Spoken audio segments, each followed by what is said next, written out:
आप देख रहे हैं लोकोत्तर न्यूज और मैं हूं आपके साथ हर्षिता। मध्य प्रदेश राज्यसभा चुनाव को लेकर सुप्रीम कोर्ट में सुनवाई से पहले भारतीय राष्ट्रीय कांग्रेस की मध्य प्रदेश इकाई ने दिल्ली में प्रेस वार्ता की। इस दौरान कांग्रेस की प्रत्याशी रही मीनाक्षी नटराजन ने कहा कि मैंने कोई जानकारी नहीं छिपाई है।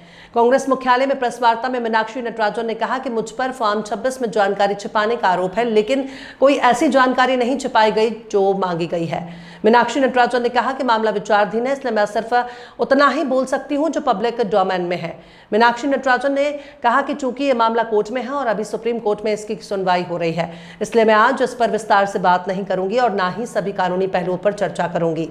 हालांकि एक खास बात पहले से ही सार्वजनिक है, क्योंकि चुनाव आयोग की वेबसाइट पर उपलब्ध है। पूरे मामले का मुख्य आधार एक खास दस्तावेज फॉर्म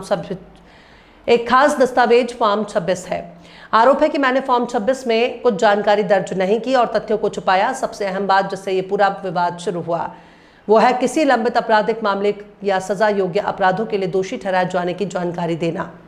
क्योंकि मामला सब जुडिस है, न्यायालय के अधीन है और आज भी माननीय उच्चतम न्यायालय में इसको सुना जा रहा है, तो मैं बहुत विस्तार में और सारे कानूनी पहलुओं पर आज बात नहीं करूंगी, क्योंकि वो आज उस पर चर्चा करना उचित नहीं है।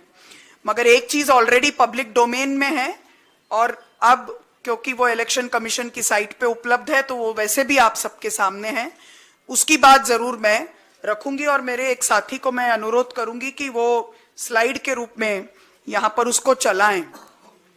जो सारे मामले की जड़ है वो चल गया है, फॉर्म 26 है। ये कहा गया कि मेरे द्वारा फॉर्म 26 में बात को दर्ज नहीं किया गया और तथ्य को छुपाया गया। अब उसके जो सवाल हैं वो आपके सामने हैं।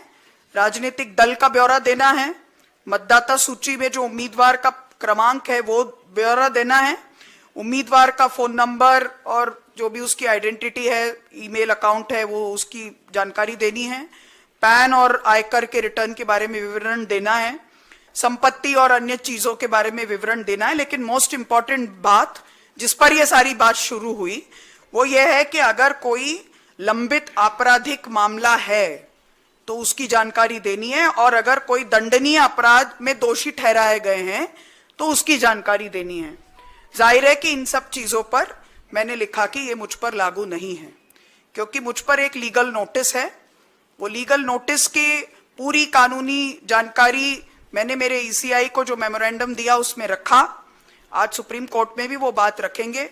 मात्र एक लीगल नोटिस है जिसका अब तक अदालत ने संज्ञान तक नहीं लिया, कॉग्निसेंस तक नहीं लिया, वो मैटर है। तो अब इसको दर्ज करने के लिए कॉलम कहां था, ये क्लैरिटी होनी चाहिए। फॉर्म 26 में ऐसा कोई कॉलम नहीं है जिसमें लिखा जाए कि रैंडम कोई प्राइवेट कंप्लेंट के भी बारे में सूचना दीजिए। अगर वो ऐसा कोई कॉलम होता तो हम ये सूचना जरूर देते।